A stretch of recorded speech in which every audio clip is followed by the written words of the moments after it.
윤석열 대통령에 대한 구속영장이 발부된 직후 극도로 흥분한 지지자들이 경찰과 대치하던 순간에도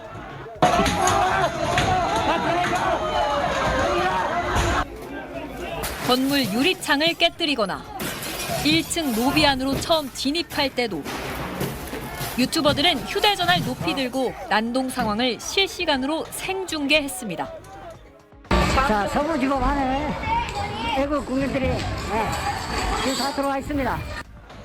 지금 이 화면도 한 극우 성향 유튜버의 라이브 중계 장면입니다. 유튜버들이 법원청사 내부를 헤집으며 격앙된 표현을 쏟아내면 이제부터 전쟁이야! 야, 국민조합 거지! 들어가.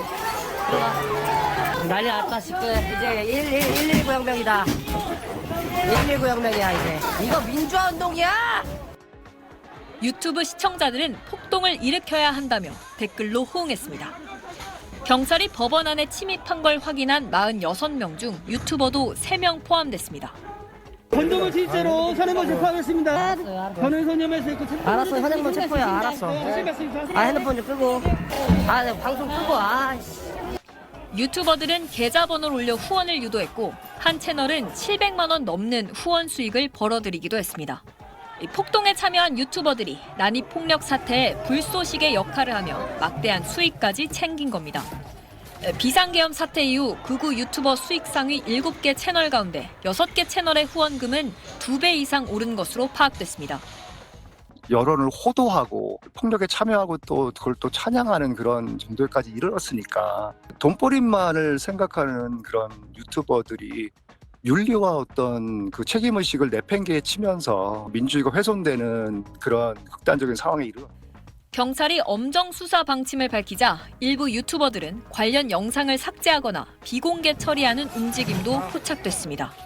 SBS 신정은입니다. 수요일 친절한 경제, 오늘도 한지연 기자와 함께합니다.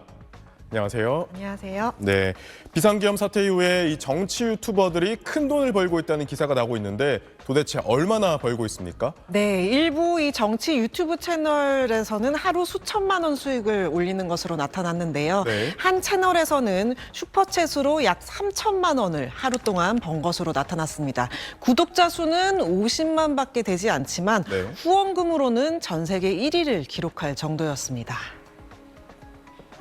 사실 지금 탄핵 정국이 정치 유튜버들에게는 어찌 보면 호황기라고 할 수 있겠는데요. 원래 유튜버들 중에는 일부는 이 구독자를 끌어모으려고 슈퍼챗 받으려고 이 자극적인 영상을 위해 어떤 일도 서슴지 않잖아요.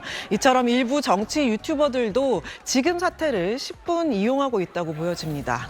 서부지법 사태 역시 과격해진 과정엔 이 유튜버들의 선동이 있었고 이들이 불쏘시개 역할을 하는 동시에 당시 상황을 생중계하며 많게는 수백만 원의 후원금을 모은 것으로 알려져 있죠.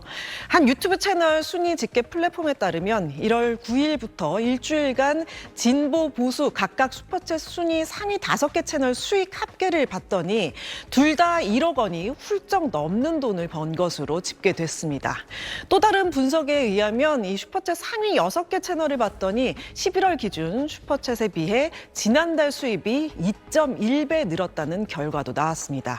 가장 많은 구독자를 보유한 정치 유튜브 채널을 봤더니 작년 12월 슈퍼챗 수입이 1억 2,500만 원으로 전달보다 7천만 원 가까이 증가했습니다.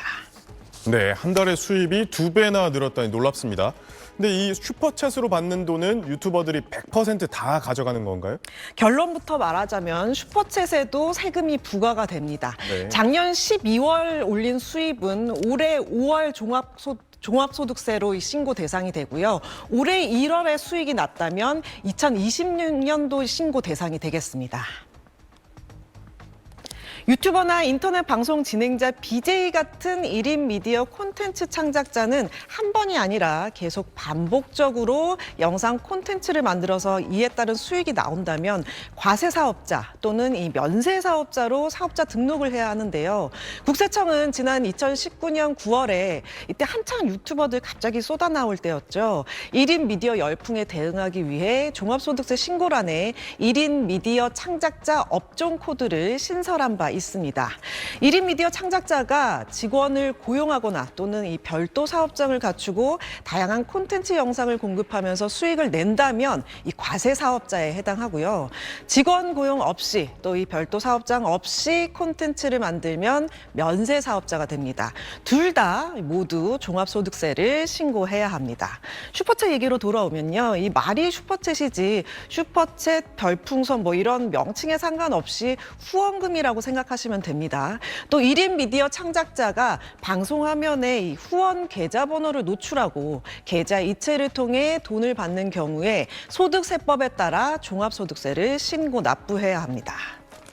네, 이런 정치 유튜버들의 모금 행위가 우리 현행법의 감시망을 벗어난다는 지적도 있다고요? 네, 먼저 유튜버들의 후원 방식을 다시 정리하자면 앞서 말씀드린 대로 크게 두 가지인데요. 유튜브 생방송 중 채팅창으로 후원을 받는 슈퍼챗과 계좌 후원으로 나뉩니다. 그런데 이 슈퍼챗 같은 경우는 유튜브에서 일정 수수료를 떼어가지만 계좌 후원의 경우는 개인 명의로 된 통장으로 받는 경우가 많습니다. 그래서 유튜버들이 화면에 자신들의 계좌번호를 적어 놓기도 하는데요. 이렇게 계좌 후원을 통해 불특정 다수를 통해 1,000만 원 이상 모금을 한 경우 현행 기부금품법이 적용돼서 행안부나 관할 지자체에 모집 등록을 해야 합니다.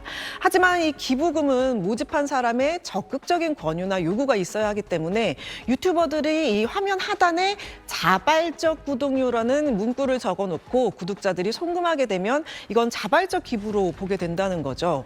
또 후원금을 모은 대상이 불특정 대상이 아니라 채널의 구독자 등 회원일 경우 기부금품법 적용을 받기가 어렵습니다. 때문에 이런 억대 후원을 받는 행위를 현행법이 포괄하지 못한다는 지적도 나오고 있습니다.